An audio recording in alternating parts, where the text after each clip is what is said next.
Hello, everyone. Welcome to Shop Talk, where we chat about what's going on in our businesses right now, what's exciting and what's challenging. When something exciting happens, we want to ensure we're taking a moment to recognize and celebrate our successes. When things are challenging, talking through them to gather each other's perspective is often so insightful.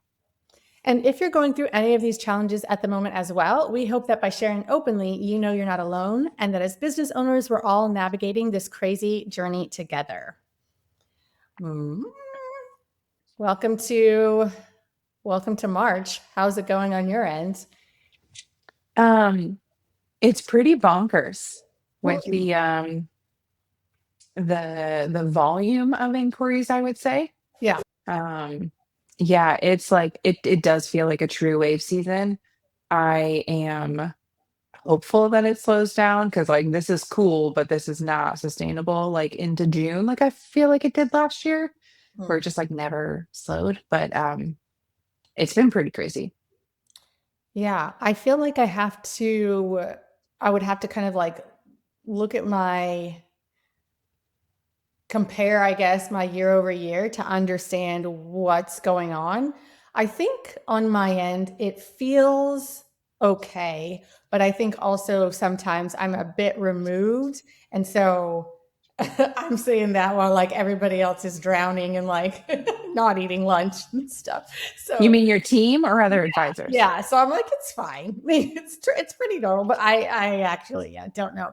Like Um, Tell me you're an amazing delegator without telling not me you're an telling you. amazing delegator. You think things are fine. Your team's not eating lunch. Oh, that's funny. I think I say that only because, we are this year kind of transitioning again, like I said, like me moving out of the day to day. And I'm like, hey, when do you think you'll be able to kind of like learn this task or whatever? And she's just like, hold up. Like I am barely hanging on right now. So just give me a second to like this part Yeah. of the, like booking season, heavy booking is like a little bit past. I'm like, that's fair, so all of that to say, I think things are pretty steady. But then again, like, who's to say if I'm not doing the majority of the day to day busy work? I will say, I spent a lovely week in Costa Rica last week. It was fabulous. Um, and I think I did about an hour of, just email management a day. And and that felt good. Awesome. I mean, that's a really great place to be. Um, I think you haven't said this explicitly, but I've assumed a little bit that you're also not like numbers wise and number of trips and revenue wise, that you're not like looking to grow and like be looking at year over year, like growth and expansion. It's also a little bit more kind of in like this works for us mode, right? So we Kind kind of. of want I think numbers.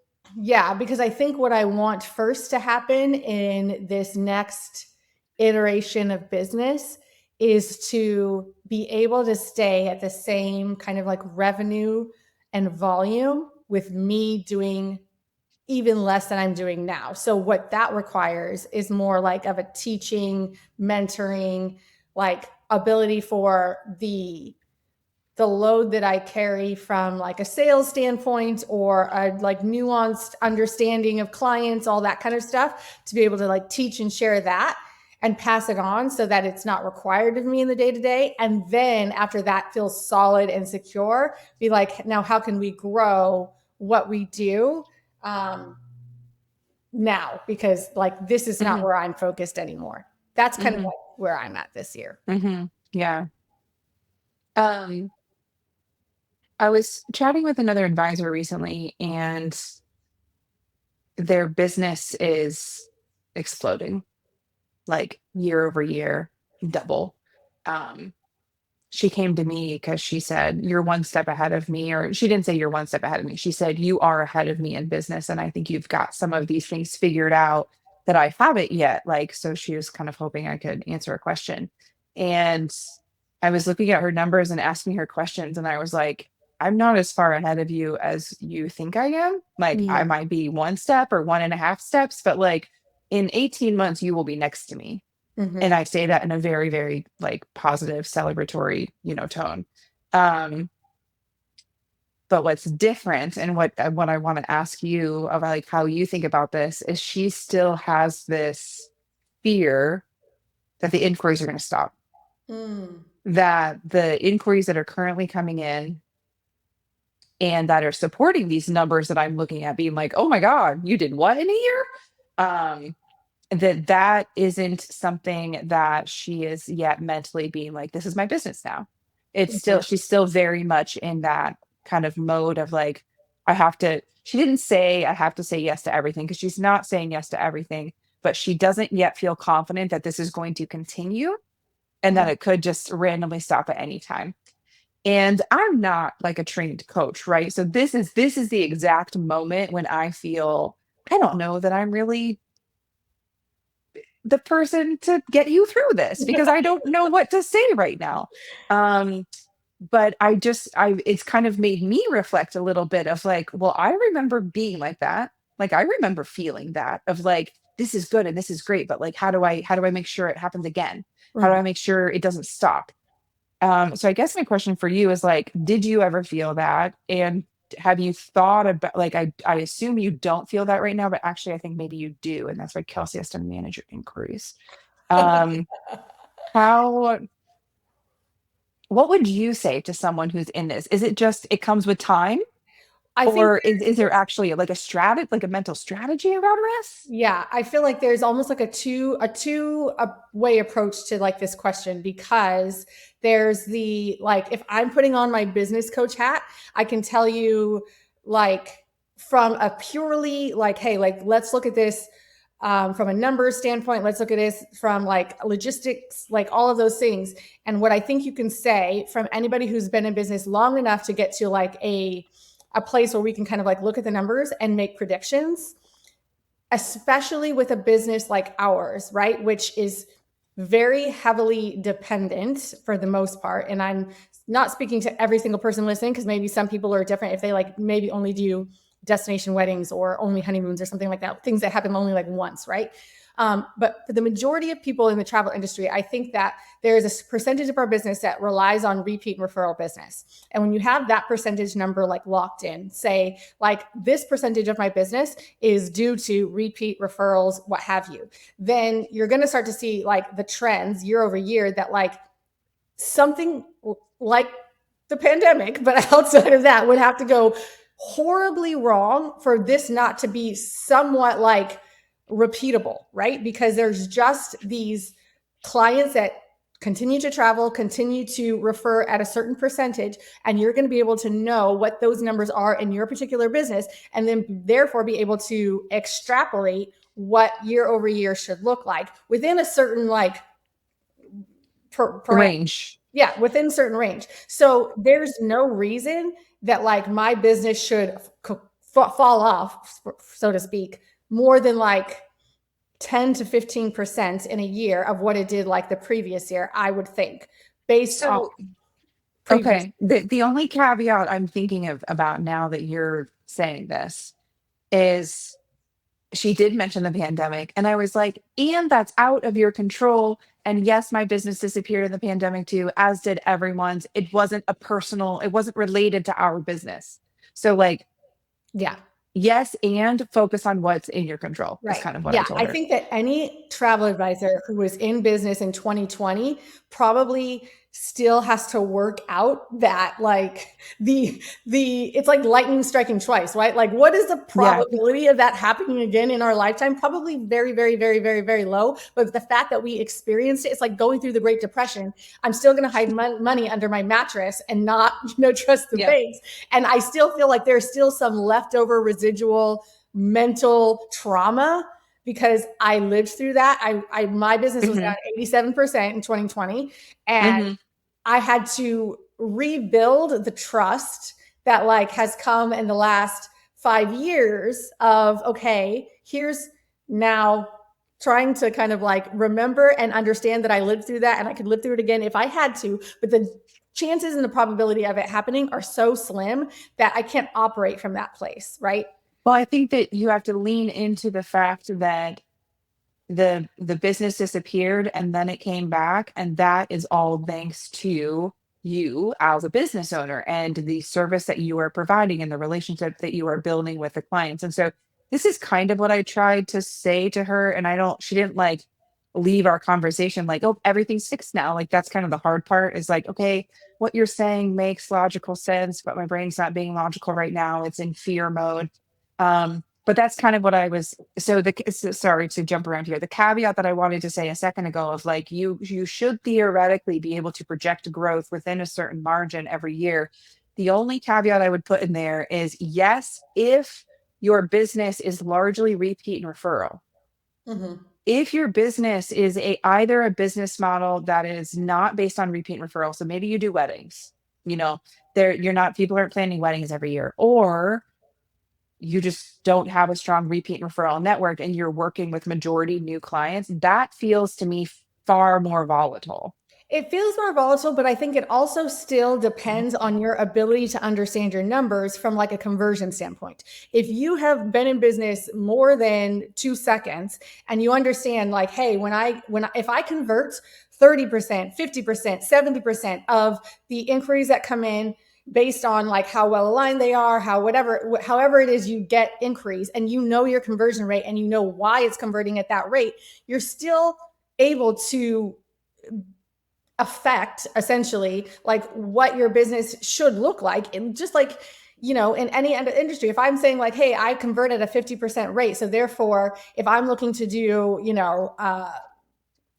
3 destination weddings a month, I know on my end that what is required to get 6 inquiries, what like needs to be true on the marketing front, what needs to be true on me kind of like going out and doing events, and like how many, whatever. Like there's always like the working backwards approach to your business when you understand like why your business operates the way it does. So if it is from a conversion standpoint or for a repeat referral standpoint, you're still able to work backwards and look at your numbers and understand like the things that are in your control, how to continue to make those be at the level they need to be, and then business should follow. Um, Again, Theoretically, yeah. Yeah. yeah, a certain threshold. So, did you at any point, or do you still struggle with this idea that the inquiries are going to dry up and whatever revenue or numbers or profit you are enjoying right now is not something that you can really count on in the future? Yeah, because that is a mindset thing. And that's a mindset thing for me. And I can tell you it's a mindset thing and I can speak to it to somebody else and be like, that's dumb. It doesn't make any sense. You should operate like this. And yet I still operate from the scarcity mindset that I have to overwork to be able to be like, hey, number one, I'm safe. Number two, I can operate with this knowledge and spend in this way, pay myself in this way, invest in this way because I know, versus like, it could all be gone next year. Who knows? Like I sold this much, but who knows what next year? No, actually, I do know. And so if I do know, the smart business minded person would say, and then this is how you run your business. And this is what work off of from an operating expenses standpoint and a profitability standpoint, et cetera, et cetera, et cetera. And then the me that sees the inquiry and is like, should I take it? Like I am It's still like two operating. different parts of your brain. It is 2 different parts of your brain. And I think part of it is just somewhat of a personality type. From like just speaking personally, like I grew up poor, right? Like we never had money and I never like, and so I am used to like, number one, hoarding, and number two, not trusting that more money will come and that I am capable always. I do think I'm capable of generating like wealth to a certain degree, but I also fight that with the fact that I am like living from like my Mhm. childhood. And I have Yeah. to constantly teach myself that like that isn't who I am now. And what Mhm. I'm doing now is not necessary. It has nothing to do actually with like those things that were like literally burned into my psyche Yeah. growing up. That, Mhm. like there's just not enough. And we never know when the next is coming. And it is always going to be paycheck to paycheck living. That's actually not my reality at all anymore. So why do I operate from that mindset, you know? It is, I mean, oof, there's a lot to work through there. And as you're talking about what you've brought into this business from your childhood, I'm thinking about what I've brought in from my childhood experience. It's same, but different. Um, I think if you are a logical, practical numbers person, the way that I moved through this scarcity fear mindset with a sense of like clients and are more coming, is that I just watch the numbers and I just watch the numbers continue to tell me month after month that the same time last year, I'm ahead of where I was. My percentage for repeat and referral is really, really high. The number of inquiries that I've received this month is higher than the same time last year. So the numbers, the data helped me move through this. Not that that strategy would work for everyone. Um, what I think I struggle less with the inquiries are going to dry up, and I struggle more with um, something to the effect of if I'm not working hard and constantly hustling, then I don't deserve this money. Mm-hmm. That there's like somehow a link between the effort you're putting out, like literally on a day to day, and then like how you are going to be rewarded for that in terms of like your earnings and your deservedness of like So I feel both. guilty. Yeah. Yeah, I feel guilty when I take time off and I'm not in my inbox very much and all that kind of stuff, but I still get to like pay myself at the end of the month. I'm not fearful that the inquiries are going to stop. I feel guilty, Mm, like I don't deserve it, mm. That's really which is interesting. also not a healthy Yeah. spot to be in. But I mean, I think that that's what kind of I think that's my personality. I don't think it's totally a childhood thing. I think it's just my personality of like, and it's also a generational thing. Like all we've ever learned in our generation is like you work hard and you reap the benefits. You Yeah. pull yourself up by the bootstraps, you go, get a degree, get a good job, and you will be fine. And so it's hard for me to be like, I built this business that can actually exist for a little while without me. So do I still get paid? Yeah, Yes. absolutely. Absolutely. It is, I think what's supposed to be like the reward of entrepreneurship is the ability to say, I have worked myself out of the Yeah. job and yet I reap the rewards for building Yes. something. Yes. And that is, I think that mentally I am holding myself back from totally working myself out of a job. Yeah. I'm the problem. Yeah. The bottleneck. I still work as hard as I do because I won't get out of my own way. Yeah. Uh-huh. Yeah. Interesting. Yeah, this question from this advisor actually kind of put me in a spot of like, I don't know if I'm fully equipped to work through this one with you because I don't have like I don't think it's coaching skills, but like from a psychological perspective of this isn't a business operational, well, here's a spreadsheet kind of answer. Like I can provide those answers. You just need to download Asana. But this is like a this is like a psychological personality, lived experience, like all of this contributes It to all your comes together for sure because it's yes. layered. And I think to your point though, the first thing about like knowing your numbers really well and being able to work backwards from like the goal to what you are doing on a day-to-day basis and feeling secure in that is still kind of like paramount. And I think the step that too many advisors bury their head or don't look or don't understand.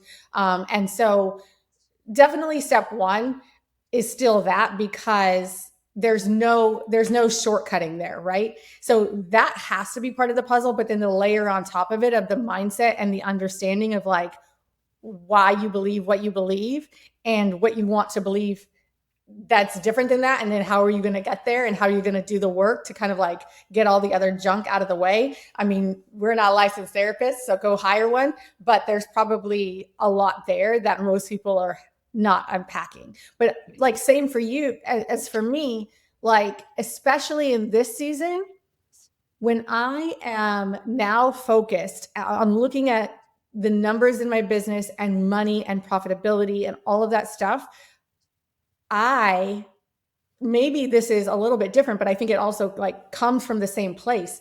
I had to like literally this year tell myself like, girl, you saved enough. Like your savings account is actually too big. Like it makes no sense. It's actually detrimental. The money It that better you be in a high yield savings account, Brianna. It better right, not at just least be that. sitting there. Yeah. Okay. I was like, if you've got it in under a digital mattress, I'm going to come through this screen. But like to that point, it's just like that is also it's coming from the same place in Yeah. that like I just have to understand like, hey, what do I need to live off of each year? What am I saving for retirement? What are my other goals? And then actually you're good. Like Go live. yeah, go live. I literally have a GPT that I process all my through, and he literally will tell me like, "Hey, you're in a really good position. You don't need to save anymore in your retirement account this year. Actually, maybe go buy a handbag." Not really, but yeah. I mean, I whatever mean, a handbag. if that Yeah, makes your heart sing, then buy yourself a handbag or like a house in Costa Rica, yeah, whatever you want it to be, Rihanna, but exactly. live, use the money, right? Like, Yeah. Yeah. Yeah, that's interesting. I think um, we all probably have to work it out in our own ways based on, our own circumstances, but there's something there for everybody to kind of learn. But I do want people to feel comfortable, confident, and assured that they do know their numbers well enough to understand what your business does on a year to year basis. And if you have got to the point that you've been in business long enough to feel confident in what to expect year over year based on your specific business and what it has proven to show and you. I think like you were mentioning before, like you can expect a certain like amount of growth within a margin. I think what I've done, so at the very beginning, numbers double, and that's just what numbers do when you're in the first few years of business. But once you get to kind of where we're at, I don't know how you approach this, but I have worked out my budget for the year based on the assumption that I will do exactly what I did last year and nothing more. So that because I have no reason to believe that this year would be less than last year, but if it's more, I want that to feel like a bonus rather than an expectation. Mhm. So goals are different than budgeting in reality, right? So the goal is to grow, but the way that I'm budgeting, the way that I'm setting up my salary, the where I'm going to invest, like payroll and all this kind of stuff, I'm assuming that all remains equal as last year.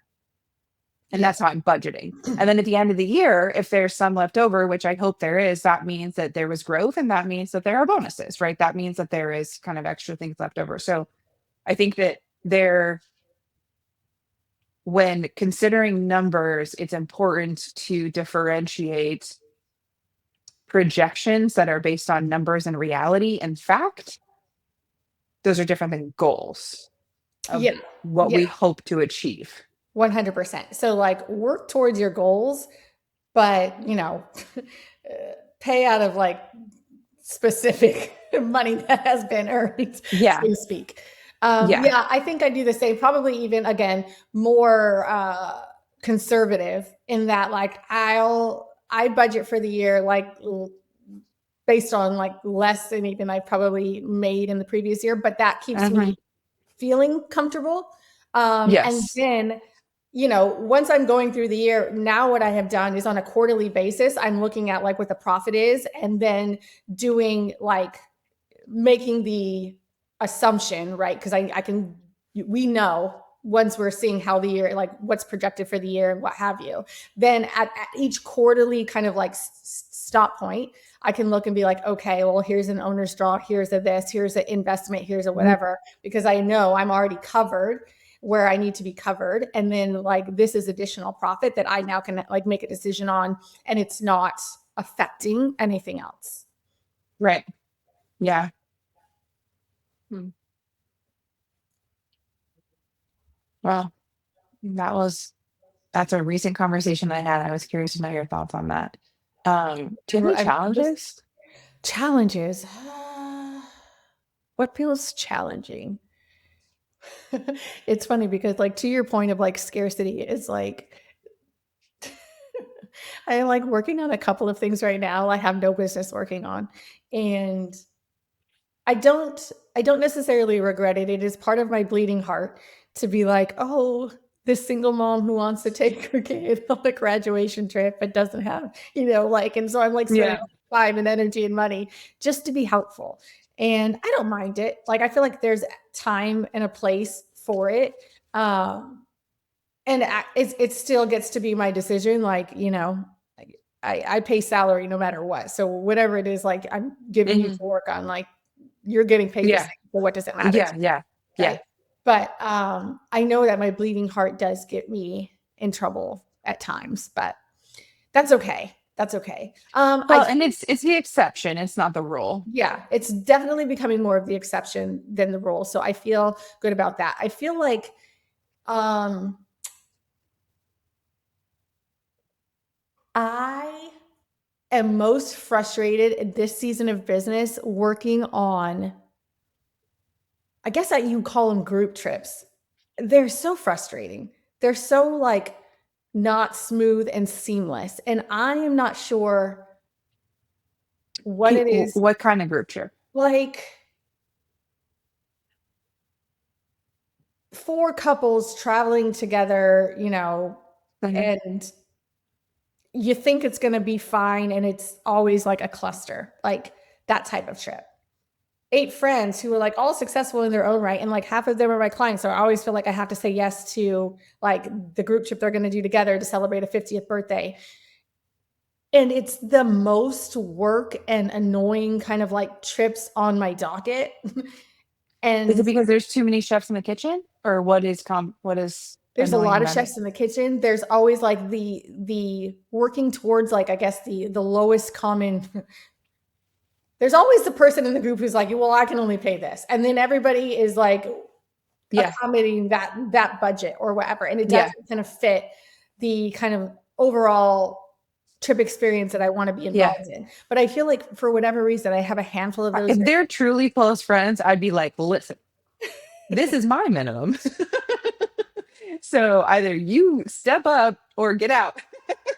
I know that's easier said than done, but I know, I um, know. Yeah, those are just like the trips that are kind of like when I see them in my inbox, my hair wants to be pulled out of my head. so it's interesting that half of them are your clients. So I have also had a handful of these lately, and I'm actually enjoying them because I'm planning a 25K trip that becomes 100 because there's 4 couples doing the same thing. Mhm. Um, but the number one thing, like the biggest conversation that I have with all of them at the beginning is, "We're gonna plan this, me and you together." And then once it's planned and once it's set and the budget is what you wanted, the itinerary and the pacing is what you want, all the things, then you can go out and invite others to join. And they get to say yes or no. Mm. And that has helped tremendously. I have actually told people if we're going to have all 8 of you involved from the beginning, I'm out. Fair. The caveat, I think, is that I haven't had a close relationship with with like more than half the group in any of these situations. Usually the person coming to me is a past client. And so I know them really well, but I don't necessarily know the friends that are joining. And so it like makes sense for me to be only with them at the beginning. But if more than half the group were all really close clients of mine, then I would probably just have to have a come to Jesus meeting with them and be like, who's the lead decision maker here? Yeah. I don't know. Yeah, I know. It just yeah, it's been for whatever reason these past couple of months, like those have been like my triggers for un I don't know, just like when it just doesn't feel like smooth and how you want it to feel. Yeah, Like, damn, yeah, this trip needs to be over already. I'm so freaking yeah, sick of this. There's 89 emails in this chain. mhm, yeah. Well, and when everybody's involved with the planning from the beginning as well, you that just quadruples the chain because you've got everybody piping in with their thoughts. Yeah. Yeah. So Yeah, it has been not the smoothest, I think, in those types of trips in that kind of like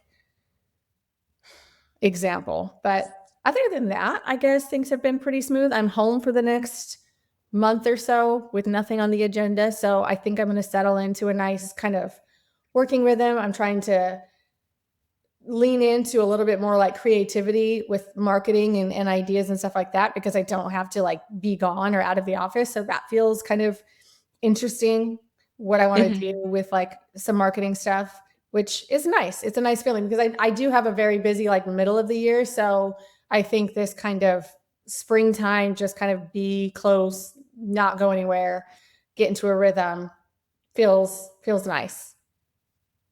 How about you? What's challenging?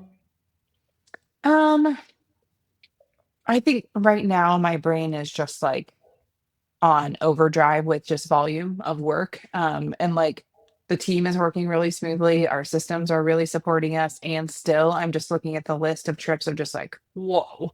So that's not really challenging. It's just a little bit like, like I feel like I'm running a marathon, Mm. and I'm on mile 10, which is not even halfway. Um, What's been interesting is that I've had a good solid chunk of new people reaching out to me, um, that had never worked with an advisor before. And it's been really interesting. It's been a lot of, well, the two most recent ones have been like, we're in our 50s and we always plan all of our trips ourselves, or maybe even 60s, and like, we're reaching out to you now. And my biggest question has always been like, why now? Like, Mm. you've done this by yourself for so long. Um, and those covers, like, there's been two very distinct people who don't even know each other, so completely unrelated. And like, ultimately, after multiple phone calls and lots of emails of me answering questions, getting to know them, explaining our process and whatnot, like, they decided to go back to doing it on their own. And I think Interesting. it was a blessing in disguise, to be Yeah. frank, because I mean, I told both of them straight up, like, you will not see a breakdown on your invoice. Like, that is the number one biggest thing that I see with people who have planned their travel by themselves for a really long time, that I learned the hard way once, that invoice that is all packaged together is a shock and it is a deal breaker and they will not move forward. So I say that in the first call, like, okay, you've planned a lot of travel by yourself. Like, just so you know, it's going to be a couple things are going to be different when you work with me. And I want you to know this in advance. Mhm. So over the phone, both of them said, thank you for telling me. That's very good to know. And it wasn't a deal breaker in the moment. But like, as we continued talking, it also just became like their budget, the way that they were projecting what they thought the budget should be was super far off. Mhm. Mhm. Like, they were, both of them, ironically, were budgeting like $250 a night for peak season in Greece, like Santorini, Mykonos, and Paris. And I was just like, like I didn't say this to them, but I was just like, I don't make up the prices. Like, I I'm just telling you what I see when I, like, look up the hotels that we work with most often, and I know that the hotels that we work with most often, like, maybe that's not what you would book by yourself, but the hotel next door isn't a third of the cost. So Yeah. whatever you're finding when you're Googling, or I don't know, I wish I knew where they were looking, because he said, he was like, "I see hotels are around $250 a night in Mykonos," and I was like, where are you looking? Like, he's looking somewhere. So Mm. I just kind of responded back and I was like, well, no. I was like, I kind of said, I don't know what you're looking at, but maybe the difference is not an apples to apples comparison. Like, it could be a question of location. You might be looking at 3-star where I'm looking at 4 and 5-star. Like, I really wasn't sure, but like $250 a night in Mykonos in July? Never. I don't I don't think even I I don't wouldn't wanna I stay don't there. I don't think so. And so part of me just feels like, you think you can do it cheaper. I don't think you can, but I'm going to let you go try. Yeah. Yeah. I mean, even one guy was like not pleased when I gave him the all in with the airfare. And I was like, listen, I just Googled these flight prices. I'm not making this up. Yeah. So if you think you can do it cheaper, like, please do. Please. But I've had like enough of those recently that it's like, fascinating. Where Yeah. are you all coming from? Yeah. Well, I think maybe like a little bit of a rollback because I feel like for the last maybe like year and a half, 2 years, you've been more intentional about trying to like bring in new people, like new inquiries that are not repeat and referral. So it seems like Yeah, that part is working. Like your it marketing is. Yeah. efforts, the different things like that part is working. And so then it's just kind of like the refinement of um, either yeah like less price conscious, not like okay with like the not knowing of the breakdowns and stuff like that, and then just kind of like wanting to travel in the way that you plan travel. So for the most part, like your effort has been rewarded, it feels like. Yeah, I have had a big increase in new to me clients. And Yeah. now granted both of these were technically referrals. But I have had an increase and many of the new clients coming to me from those efforts are great fits and I'm working with them and it's working. So this isn't like the majority of the people who are coming to me, but it's just been maybe because it was like two people kind of happening at the same time, totally separate from each other. And I was like, guys, nobody's making you work with me. Mm-hmm. Like we don't have to do this. Like it's one of them, the way that he was talking to me was almost like I had to pitch him and like Mm. convince him to work with me. And I was like, oh, not my bad. like, here's what I do. You were referred to me by somebody who just got home from a trip that they really enjoyed. Do Yeah. you want to work together or not? Like Yeah. circle Yeah. yes or no. I feel like in that regard, it is very rare that like if somebody doesn't fully see the value at the top, like it's always this it's you're going through the process with skepticism and that feels yucky for both people, right? It's like Yeah. they're just not trusting. They're just wondering if you're getting over on them. They don't really see it as valuable. They don't want to spend that much on their trip.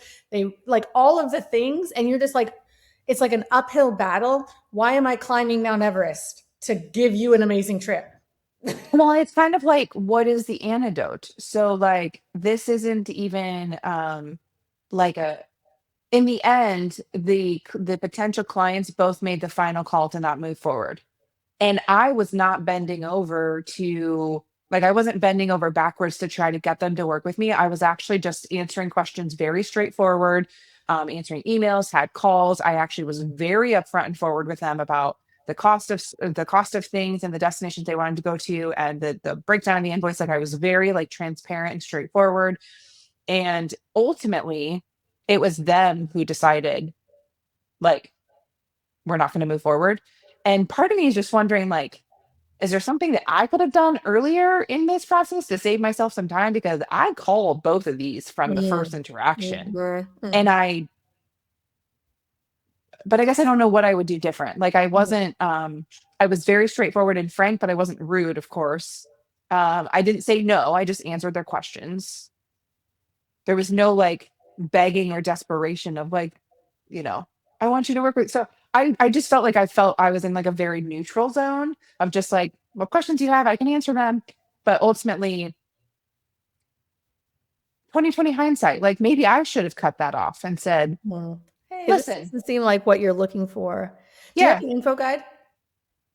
And I send them to a specific page on my website Mm. that walks them through like our process and fees and whatnot. Yeah. And I share that with everybody and say, like, if it's whether you've already filled out the form or you haven't, like if it's the first time we work together, I share that link. Now, do they read it? Oh, I don't know. Yeah, I know. You never know. You're like Yeah. when you're like, I'm sorry. Did you did you see? Did you have a gander at that section that said typically our trips start at? And I've got that in so many ways, shapes, and forms. I know. Like, I know. yep. Yeah, ladies and gentlemen, So you'll never get fully past people just mhm. seeing what can Yeah. happen for $200 a night. Yeah. And I don't know that I would really describe this as a challenge. I would describe it more as like a this is something interesting that's been happening. Yeah, it doesn't really. um But to your point, I have actively been seeking to expand my new to me network, and that is working. And along with that is going to come some people who do not immediately just Right. Yeah. come in trusting because they're not coming from a previous experience or like a glowing best friend recommendation. These are both like referrals, but referrals from like an acquaintance. Exactly. And that probably is, I think even when we first started doing the podcast and we were talking each about like our different conversion rates, I think I have been in business longer doing it that way, like peripheral people, like just Mhm, like mhm, mhm. there's some way they knew me, but it wasn't like and so I am Right. having more conversations and dealing with more people that ultimately aren't a good fit. And we have to kind of like decide that early on because who wants to waste their time? But you had such a strong, like, only working with referrals or repeat business, that's like, yeah, man, 90% or whatever it was you said, like, this is good. And I'm like, Yeah. 90%, good God. And But now, well, now it's you just just made me realize that these two guys are bringing down my conversion rate. Damn it. welcome to the dark side. So let's actually have another separate conversation about that because I think, and we also received a question from a fellow advisor who used to be in the think tank with us about firing clients. And Mm, in this moment, I didn't fire a client, but I saw the red flag right away, and I didn't nip that in the bud. mhm, Probably because I don't know how. I don't know how to tell someone we're not a good fit. mhm. And I know that I just said those words, and people listening are like, you just say those words, but like that is so uncomfortable for me. So, and you, not that you're good at it, but your business, if you are working with more like referrals from acquaintances type of situations, you do have to be better at following your gut and being like, hey, I could do this, but we might not be the best fit. Yeah. Um, so let's plan to have another conversation about this specifically and about like what you look for, how you communicate it, just like things like that. But then also we can get into more of like actually firing a client because this advisor did reach out to kind of ask like, how do you handle this? Because sometimes it gets further in. I fired a client in December and it wasn't awesome, but like it needed to happen. And so I think that gut check communication in the early discovery call can also kind of support like a later down the road, like, hey, this we're done here. 100%.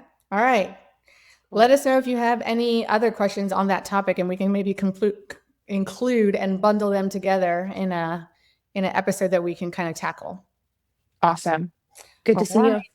you. Enjoy the rest of Q1. I will talk to you next month.